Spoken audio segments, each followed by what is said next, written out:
Assalamualaikum warahmatullahi ta'ala wabarakatuh. Selamat siang anak-anak ibu. Hari ini kita akan belajar kembali dengan materi sistem reproduksi.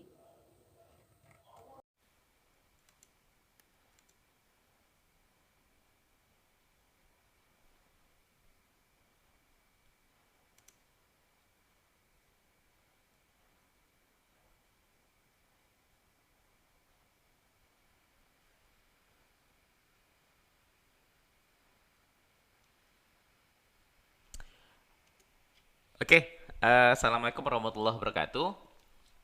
Kali ini kita akan belajar tentang sistem reproduksi pada manusia. Ini materi IPA kelas 9 semester 1. Nah, pada bab ini kita akan belajar 5 hal utama. Yang pertama, kita belajar tentang pembelahan sel. Tentang apa itu pembelahan sel, lalu kemudian apa jenis-jenisnya dan seperti apa prosesnya. Itu yang pertama akan kita pelajari. Yang kedua, kita akan belajar tentang struktur dan fungsi organ reproduksi pada laki-laki. Yang ketiga, kita akan belajar tentang struktur dan fungsi organ reproduksi pada wanita. Terus yang keempat, kita akan belajar tentang siklus menstruasi, fertilisasi, dan kehamilan. Ya, ini terjadinya pada wanita. Menstruasi nggak ada cowok yang mengalami menstruasi. Oke, nanti kita akan sampai pada kenapa sih sewaktu menstruasi wanita itu sering banget mudah marah. Oke, terus kita juga akan belajar terakhir tentang penyakit pada sistem reproduksi manusia. Oh ya, sebelum kita belajar, karena yang akan kita pelajari ini adalah sistem reproduksi, bagi sebagian orang sistem reproduksi ini akan jadi suatu hal yang tabu. Nah, ada yang perlu kita ingat di awal, kita tekankan di awal. Kita membahas ini tujuannya adalah untuk belajar, oke? Jadi ya nggak usah malu-malu, nggak usah berpikiran macam-macam. Oke, kita belajar sistem reproduksi biar kita lebih paham dan biar kita lebih peduli, oke, dengan organ reproduksi yang kita miliki. Biar kita bisa mampu menjaga kesehatannya, itu yang paling penting. Nah, yang pertama, kita akan ngebahas tentang pembelahan sel. Oke,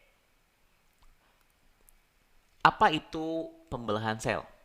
Ya, secara umum pembelahan sel itu diartikan sebagai proses yang membagi satu sel induk menjadi dua sel anak atau lebih. Oke, apa maksudnya? Kita lihat contohnya. Misal gini, anggap ini misalkan satu buah sel. Nah, satu buah sel ini, setiap sel makhluk hidup, selama dia hidup, maka sel itu akan selalu cenderung untuk membelah. Oke? Apa tujuan membelah? Ya, biar makin banyak. Satu sel ini, dia bisa membelah menjadi dua buah sel yang sama. Nah, sel ini kita sebut sebagai sel anakan. Nah, masing-masing sel anakan juga bisa membelah menjadi dua sel anakan yang baru. Sehingga nanti kita akan peroleh 4 buah sel anak. Keempat buahnya ini masing-masingnya juga nanti bisa membelah. Sehingga jumlahnya makin lama makin banyak. Nah, ini terjadi pada semua makhluk hidup. Selama dia hidup, maka dia cenderung akan terus membelah sel ini. Cuma makin lama, makin tua, ketika usianya makin tua, maka kemampuannya untuk membelah akan semakin kecil. Oke, contohnya orang tua. Ketika kita semakin tua, maka sel-sel tubuh kita akan makin lambat membelahnya. Prosesnya akan terjadi semakin lambat. Terus, apa tujuan sel itu membelah? Tujuan sel membelah, pertama, tujuannya adalah untuk pertumbuhan. Dulu waktu kelas 7 udah pernah belajar tentang pertumbuhan kan? Apa yang dimaksud dengan pertumbuhan? Pertumbuhan kalau secara biologi diartikan sebagai proses penambahan ukuran yang nggak bisa balik lagi. Apa contohnya? Misalkan nambah tinggi. Kalian kalau nambah tinggi, mungkin nggak nanti jadi pendek lagi? Nggak mungkin. Oke? Terus nambah kepintaran misalkan. Nambah kepintaran ini contohnya kayak gini. Dulu waktu bayi eh, bisanya cuma nangis doang. Sekarang udah bisa ngomong, udah bisa ketawa, udah bisa jalan, lari. Itu kita sebut sebagai pertumbuhan. Gara-gara ada sel-sel otak yang tumbuh. Oke, ada bagian-bagian pada otak kita, pada otot kita yang tumbuh dan nggak mungkin balik lagi. Oke. Nah, ya contohnya kayak tadi. Nih, ada bayi. yang awalnya cumanya bisa tidur aja. Nanti dia tumbuh menjadi bayi yang bisa merangkak. Oke, kepandaiannya nambah. Terus nanti dia tumbuh lagi menjadi anak-anak yang ya yang ceria atau yang cengeng seperti ini. Oke, yang lebih tinggi, yang lebih berat. Terus kemudian dia tumbuh lagi menjadi seorang remaja. Oh, ini remaja pemarah. Terus tumbuh lagi menjadi seorang yang dewasa. Nah, proses ini kita sebut sebagai proses pertumbuhan. Pada pertumbuhan ini eh, sangat penting peranan dari pembelahan sel. Kalau tidak ada pembelahan sel, nggak mungkin kita mengalami pertumbuhan seperti ini. Oke? Itu yang pertama. Tujuan pembelahan sel yang pertama adalah untuk pertumbuhan. Yang kedua, pembelahan sel berfungsi untuk perbaikan. Apa yang biasanya diperbaiki? Ya, sesuatu yang rusak. Nah, tubuh kita juga bisa mengalami kerusakan. Kerusakannya bisa terjadi pada tingkat sel, atau pada tingkat jaringan, ataupun pada tingkat organ. Oke? Apa contoh kerusakan yang paling sederhana? Yang paling sering kita alami? Luka. Oke? Luka adalah salah satu contoh kerusakan yang perlu diperbaiki. Nah, ini ada contohnya. Nih, dia ngalami luka pada jari tangannya. Nah, luka itu makin lama, ya dia bisa sembuh sendiri. Kadang-kadang nggak perlu diobati, dia bisa sembuh sendiri. Kenapa bisa sembuh? Gara-gara sel-sel yang berada di dekat luka itu mengalami pembelahan, sehingga lukanya bisa ditutup oleh sel-sel yang baru. Nah, kalau sering kita perhatikan, setiap ada luka, biasanya ada bekasnya. Bekas lukanya biasanya, kalau misalkan lukanya berupa sayatan, maka pada bagian sayatan itu biasanya lebih pucat daripada sekelilingnya. Kenapa lebih pucat? Ya karena diisi oleh sel-sel yang baru diproduksi. Sementara sekitarnya itu berupa sel-sel yang lebih lama, sehingga yang baru kelihatan lebih pucat. Oke, ini yang kita maksud dengan perbaikan. Dan perbaikannya nggak hanya berupa luka saja. Oke, sel-sel tubuh kita biasanya selalu berganti. Sel-sel tua diganti sama sel-sel yang baru. Terus, yang ketiga, pembelahan sel bertujuan untuk proses reproduksi. Nah, apa itu reproduksi? Reproduksi adalah perkembangbiakan. Oke? Beranak, lalu kemudian anaknya beranak lagi, itu kita sebut sebagai reproduksi. Nah, pembelahan sel dengan tujuan reproduksi ini terjadi pada sel-sel kelamin. Kalau pada laki-laki kita nyebutnya sebagai sperma, kalau pada perempuan kita nyebutnya sebagai sel telur. Oke?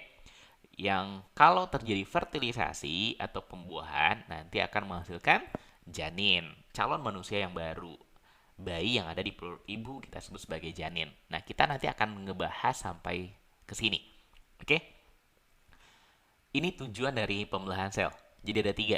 Yang pertama untuk pertumbuhan, yang kedua untuk perbaikan, dan yang ketiga untuk reproduksi. Ini tiga tujuan utama pembelahan sel. Nah, sekarang kita ngebahas tentang apa jenis-jenis dari pembelahan sel. Oke? Ada dua jenis utama dari pembelahan sel. Ada namanya pembelahan mitosis, ingat mitosis, dan pembelahan meiosis. Oke? Ada mitosis, ini kita lingkari. Ada meiosis. Mito sama mio. Oke? Nah, apa beda di antara keduanya? Perbedaannya, yang pertama, berdasarkan jumlah sel anakan yang dihasilkan. Mitosis itu akan menghasilkan satu sel anakan. Jadi satu buah sel yang mengalami pembelahan mitosis akan menjadi dua buah sel yang baru.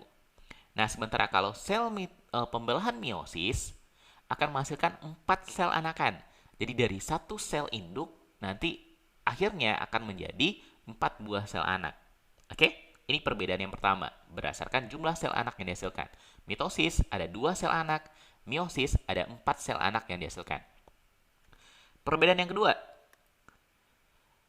pada pembelahan mitosis, sel anak identik dengan sel induknya. Identik itu berarti sama persis. Anak yang dihasilkan, sel-sel anak yang dihasilkan, dua buah sel anak ini, itu memiliki bentuk dan sifat yang sama dengan sel induknya. Sementara kalau pada pembelahan meiosis, sel anak yang dihasilkan tidak identik, beda dengan sel induknya. Oke, jadi keempatnya ini beda sama induknya. Terus yang ketiga, kenapa sel anak identik dengan sel induknya kalau pembelahan mitosis? Penyebabnya gara-gara kromosom sel anak sama dengan sel induknya. Kromosom. Apa itu kromosom? Waktu kelas berapa ya belajar tentang sel? Kelas 7 ya?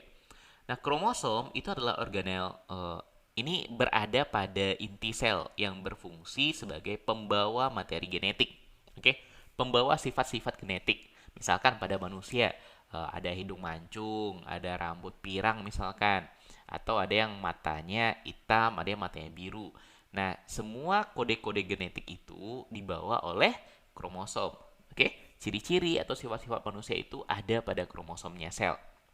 Nah, kalau pada mitosis, kromosom sel anak, sel hasil pembelahannya sama dengan sel induknya. Oke?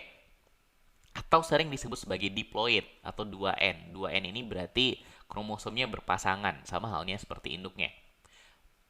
Berbeda dengan meiosis. Kalau pada meiosis, kromosom sel anak yang dihasilkan, sel anak ini sel ya hasil dari pembelahannya, itu jumlahnya hanya setengah dari sel induknya. Jadi kalau induknya 2N, maka anaknya, sel anaknya itu punya kromosom yang jumlahnya adalah N. Sering disebut dengan istilah haploid.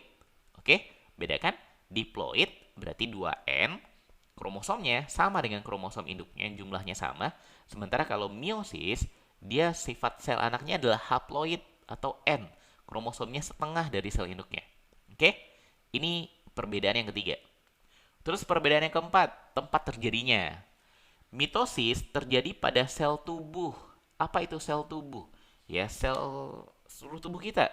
Sel kulit, sel otot, sel tulang, sel apa lagi? Sel rambut. Oke? Terjadi pada sel tubuh dalam proses pertumbuhan. Misalkan rambut makin panjang.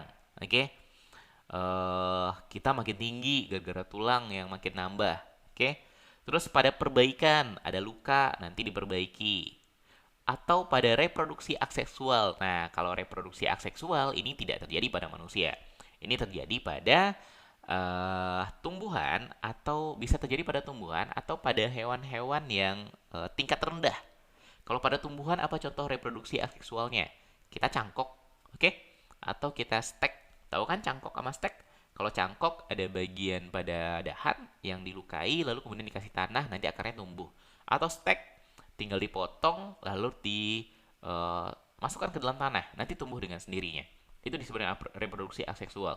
Kalau pada hewan tingkat rendah misalkan pada bintang laut, ada satu bintang laut, ada satu tangannya, kan bintang laut terdiri dari 5 tangan. Ada satu tangannya yang kepotong misalkan, maka bagian yang kepotong itu akan tumbuh menjadi bintang laut yang baru. Oke? Itu kita sebut sebagai reproduksi aseksual.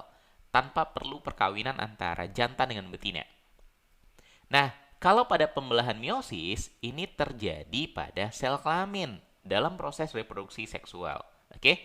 Ini terjadi pada pembentukan sel sperma dan sel telur pada manusia ataupun pada hewan tingkat tinggi. Pada tumbuhan juga. Oke? Ini yang terjadi pada pembelahan meiosis. Terjadi pada sel kelamin pada proses reproduksi seksual. Sementara pembelahan mitosis terjadi pada sel tubuh dalam proses pertumbuhan, perbaikan, dan reproduksi aseksual. Ini 4 perbedaan utama antara mitosis dengan meiosis. Oke?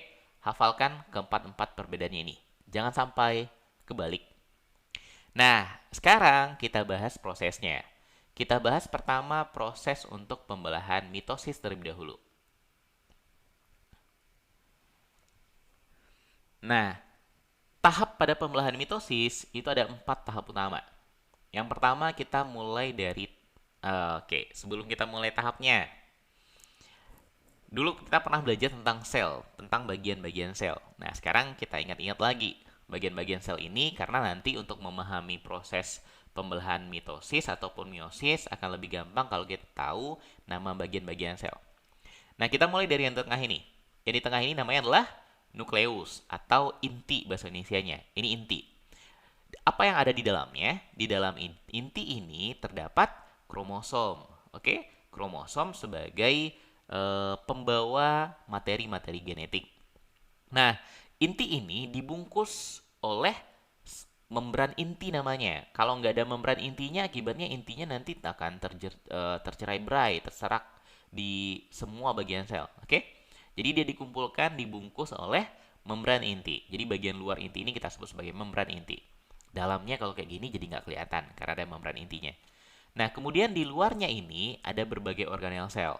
Kita mulai dari sitoplasma. Jadi cairan sel yang ada di dalam sel ini nanti ada cairan disebut sebagai sitoplasma. Dan organel-organelnya ini melayang di dalam cairannya. Yang pertama ada namanya, kita mulai dari yang atas, ada namanya aparatus Golgi. Yang ini. Terus ada namanya mitokondria. Terus ada namanya lisosom. Terus ada namanya retikulum endoplasma. Ada retikulum endoplasma halus, ada retikulum endoplasma kasar. Terus ada ribosom, yang titik-titik ini ribosom. Terus ada yang namanya sentrosom. Nah, di antara semua organel sel, yang berperan paling penting, yang berperan penting pada proses pembelahan itu ada dua. Yang pertama adalah inti, nukleus, dan yang kedua adalah sentrosom.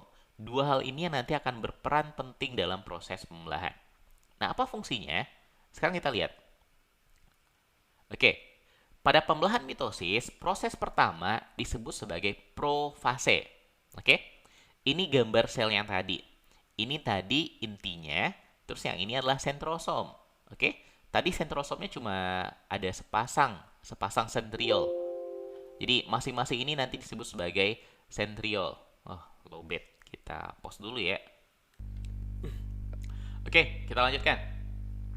Nah, apa yang terjadi? Kenapa sentrosomnya jadi dua pasang? Padahal tadi awalnya cuma sepasang. Nah, pada tahap profase ini ada beberapa hal yang terjadi. Yang pertama, yang terjadi pada proses profase, itu yang pertama adalah ini. Benang-benang kromatin memadat membentuk kromosom. Jadi di dalam inti itu materi-materi genetik berada dalam bentuk benang-benang kromatin yang halus. Nah, sebelum terjadi pembelahan pada proses profase, benang-benang kromatin tadi memadat, menebal, membentuk kromosom. Biasanya kadang-kadang kromosom ini dinamakan dengan X. Oke, digambarkan, tapi emang gambarnya berbentuk seperti huruf X. Oke, dia menebal, membentuk kromosom. Itu yang pertama yang terjadi. Yang kedua, membran inti, kan inti tadi dibungkus oleh sebuah membran. Nah, membran inti pada proses profase dia mulai rusak menjadi bagian-bagian kecil. Rusaknya karena emang sengaja. Jadi sengaja dia berubah menjadi lebih kecil, menjadi bentuk fragmen, bagian-bagian yang kecil. Oke? Akibatnya apa? Akibatnya ketika dia rusak, ketika dia menjadi bagian-bagian yang kecil, nah si kromosom yang berada di inti bisa keluar. Oke? Terus yang ketiga yang terjadi, sentrosom tadi membelah sehingga jadi dua pasang sekarang. Lalu memisah menjadi kutub yang berlawanan. Sepasang sentrosom kalau di sini menuju ke atas, sepasang lagi menuju ke bawah.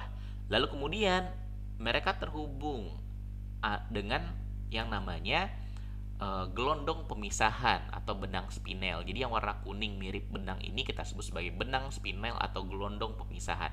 Oke, benang spindel, sorry. Nah, nanti berfungsi untuk menarik kromosom. Oke, itu tahap yang pertama. Namanya adalah tahap profase. Nah, sekarang kita lanjut ke tahap berikutnya disebut dengan tahap metafase. Nah, si membran intinya kan udah hilang, maka si kromosomnya udah bebas berada di dalam sel, udah berada di luar inti, nggak lagi ada di dalam inti, tapi di dalam sitoplasma dia sekarang. Nah, pada proses metafase, satu hal yang utama terjadi itu adalah yang pertama, sentrosomnya udah berada di kutub. Yang satu ada di atas, yang satu ada di bawah. Oke? Kemudian, si kromosom-kromosomnya ini berjejer di tengah. Persis berada di tengah-tengah yang disebut sebagai bidang pembelahan. Kenapa disebut dengan bidang pembelahan? Karena garis ini tempat dia membelah nanti. Tempat selnya terbelah nanti berada di garis ini. Dan si kromosom udah berjejer di sana. Oke? Udah bersiap-siap untuk membelah. Jadi kromosomnya yang dibelah terlebih dahulu. Ini proses yang kedua. Namanya metafase. Yang pertama, profase. Yang kedua kita sebut sebagai metafase. Oke? Lanjut, proses yang ketiga. Proses ketiga kita sebut sebagai proses anafase. Nah, coba perhatikan gambarnya. Apa yang terjadi pada kromosomnya?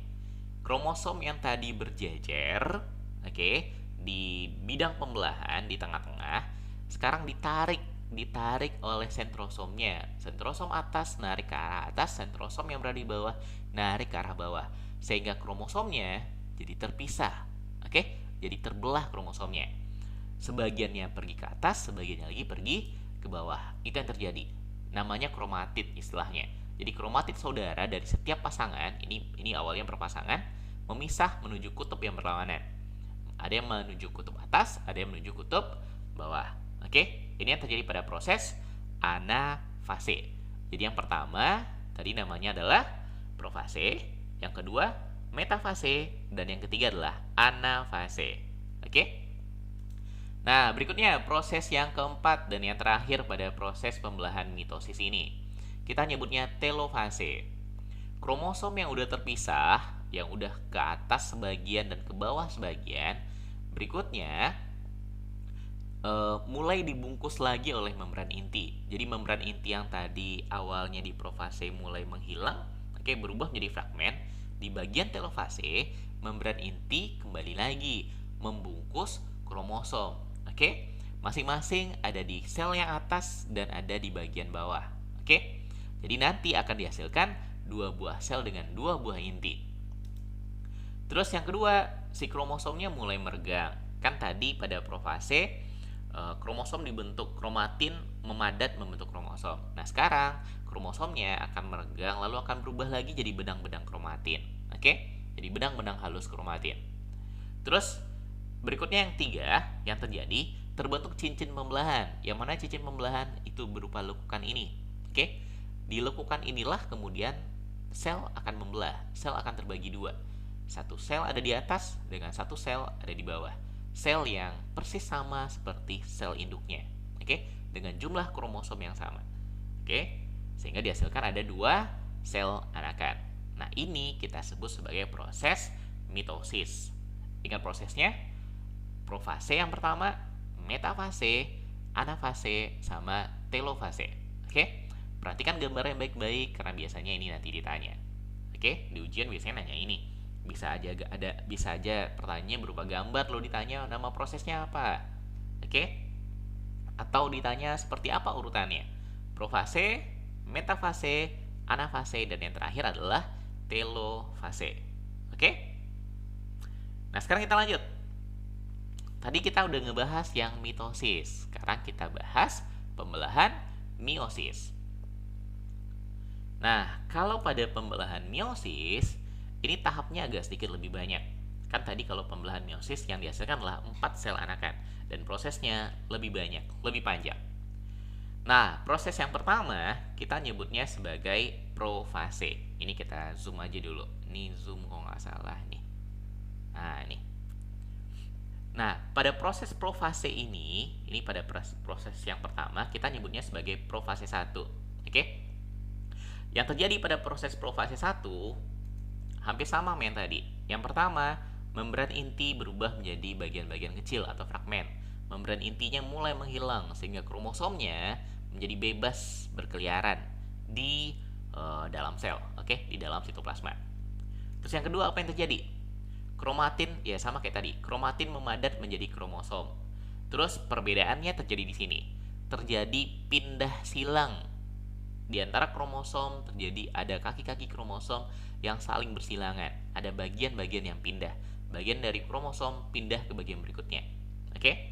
Nah, inilah yang mengakibatkan kromosom anak berbeda dengan kromosom induknya.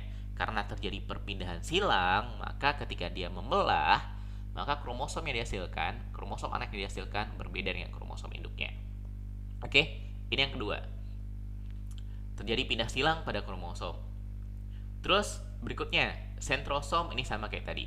Terbentuk sentrosom, sentrosomnya membelah sehingga terjadi dua pasang, lalu kemudian memisah menuju kutub. Yang satu ke kutub bawah, yang satu ke kutub atas.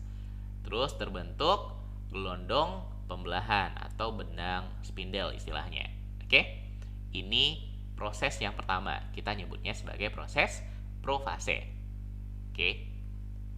Terus yang kedua, disebut sebagai proses metafase 1. Kalau tadi profase 1, yang kedua disebut dengan metafase 1. Mirip yang terjadi sama metafase pada mitosis. Nah, pada metafase 1 ini yang terjadi, kromosom berjejer pada bidang pembelahan. Oke? Jadi kromosom yang udah keluar dari intinya udah nggak ada lagi, lalu kemudian berjejer. Terus sentrosomnya, nih sentrosom, itu udah ada pada kutub dan bersiap-siap menarik kromosom. Oke? Terus tahap ini nanti dilanjutkan oleh tahap ketiga yang kita sebut sebagai anafase 1. Nah, pada proses anafase, kromosom yang udah berjajar ditarik oleh sentrosomnya ke atas dan ke bawah sehingga terpisah dua. Oke? Kromosom homolog memisah dan bergerak ke kutub. Terus, proses yang keempat adalah proses telofase. Pada proses telofase, membran inti mulai terbentuk kembali. Mulai terbentuk membran inti. Oke? Lalu kemudian terbentuk lekukan untuk membagi sel menjadi dua. Ada lekukan, nih lekukan ini. Tempat nanti sel akan membelah. Oke? Terus kemudian, ya sama seperti tadi, ini nanti akan menebal. Ini nanti akan menebal. Tapi sebelumnya, ya dia akan menebal, membentuk kromosom akan membentuk kromatin lagi. Ini kita sebut sebagai telofase 1. Nah, ini tahap pertama. Ini disebut sebagai meiosis 1 istilahnya. Jadi dari tahap pertama dari profase 1 sampai telofase 1, 4 tahap pertama ini disebut sebagai meiosis 1. Oke? Nah, meiosis tidak berhenti sampai di sini.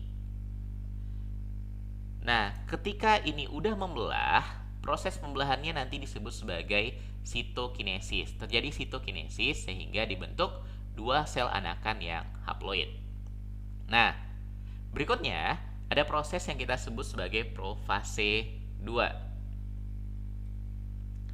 Ini kita nyebutnya profase 2. Jadi dari telofase 1 nanti menjadi profase 2. Apa yang terjadi di profase 2 mirip seperti yang terjadi di profase 1. Setiap sel anak yang tadi dihasilkan, kan telofase 1 nanti mengalami sitokinesis. Sitokinesis ini istilah untuk proses pembelahannya. Dia terpecah menjadi dua. Masing-masing sel anak akan mengalami profase 2. Yang terjadi pada profase 2 ya sama kayak tadi. Sel anakannya ini sifatnya haploid, kromosomnya setengah dari kromosom induknya. Tadi induknya kalau kita perhatikan ada 1, 2, 3, 4, ada 4 kromosom. Jadi yang berbentuk X ini disebut dengan satu kromosom, 1, 2, 3, 4. Nah, masing-masing sel anak sekarang tinggal 2 kromosom. Oke, maka disebut sebagai sel anakan yang haploid. Nah, pada profase 2 ya yang pertama terjadi itu terbentuk gelondong pembelahan atau benang spindel. Si sentrosomnya akan bergerak menuju kutub. Terus kemudian membran inti berubah menjadi bagian-bagian kecil atau fragmen, ya sama seperti tadi. Sehingga nanti si kromosomnya, si kromatidnya bebas bergerak, yang nanti akan mulai bergerak ke bidang pembelahan, ke tengah-tengah. Kemudian tahap yang kedua kita nyebutnya sebagai tahap metafase. Nah, pada tahap metafase ya sama kayak tadi, si kromatid tadi atau si kromosom itu udah persis berada di tengah-tengah. Persis berjajar pada bidang pembelahan dan bersiap-siap ditarik oleh sentrosomnya. Dilanjutkan ke tahap yang kedua, ini bukan metafase 1 ya, ini metafase 2 harusnya. Ini kita perbaiki dulu. Harusnya ini kita sebut sebagai metafase 2. Ini salah tulis. Metafase 2. Ini anafase 2. Oke? Jadi habis metafase 2 nanti dilanjutkan oleh anafase 2. Oke? Nah, pada anafase 2 kromosom yang tadi udah berjejer ditarik ke kutub. Oke? Sentrosom atas nariknya ke atas, sentrosom bawah narik ke bawah. Ini yang terjadi, kromatid memisah dan bergerak ke kutub. Ini terjadi pada anafase 2. Terus nanti terakhir dilanjutkan oleh telofase 2. Nah, ini salah tulis lagi nih. Telofase 2. Nih. Apa yang terjadi pada telofase 2? Terbentuk nukleus. Oke? Membran inti yang tadi sempat hilang balik lagi, muncul lagi, ngebungkus masing-masing kromosom ini. Oke? Terus kemudian si kromatid terurai menjadi kromatin, balik lagi jadi benang-benang kromatin. Terus kemudian ada bidang lekukannya. Yang bidang lekukannya ini nanti akan mengakibatkan sel terpisah, sehingga nanti akan dihasilkan 4 buah sel anakan. 1, 2, 3, 4. Proses pemisahannya kita sebut nanti sebagai sitokinesis. Oke? Ini yang terjadi. Nah, pada proses meiosis ini, dari profase 1 sampai telofase 1 ini kita sebut sebagai meiosis 1, tahap pertama. Dari profase 1 sampai telofase 1. Ada 4 tahap. Oke? Nah, dari profase 2 sampai telofase 2 ini kita sebut sebagai meiosis 2. Jadi dia terdiri dari 2 tahap utama. Meiosis 1, profase 1, metafase 1, anafase 1, dan telofase 1. Kemudian meiosis 2 dari profase 2 sampai telofase 2. Ujung-ujungnya menghasilkan 4 sel anakan yang bersifat haploid. 4 sel anak yang haploid. Apa arti haploid? Punya kromosom setengah dari kromosom induknya. Induknya punya, kalau di gambar ini ada 4 kromosom, sementara masing-masing anaknya punya 2 kromosom. Itu kita sebut sebagai sel yang haploid. Oke? Nah, ini bagian terakhir dari pertemuan pertama ini. Kita belajar tentang pembelahan sel. Oke? Ada mitosis dan ada meiosis. Perhatikan perbedaannya dan hafalkan masing-masing tahapnya tadi. Oke? Nah, pada video berikutnya kita akan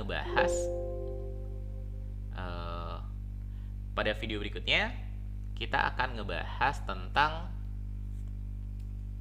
karena kita udah belajar pembelahan sel, maka pada video berikutnya, pertemuan kedua, kita akan bahas tentang struktur dan fungsi organ reproduksi laki-laki.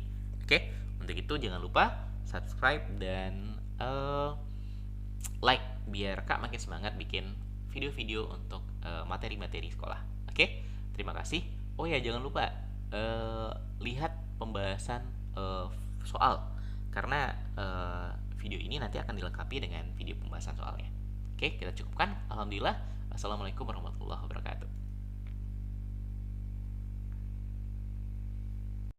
Gimana anak-anak Ibu? Sudah dipahami materinya? Kalau sudah dipahami, akan Ibu kasih soal.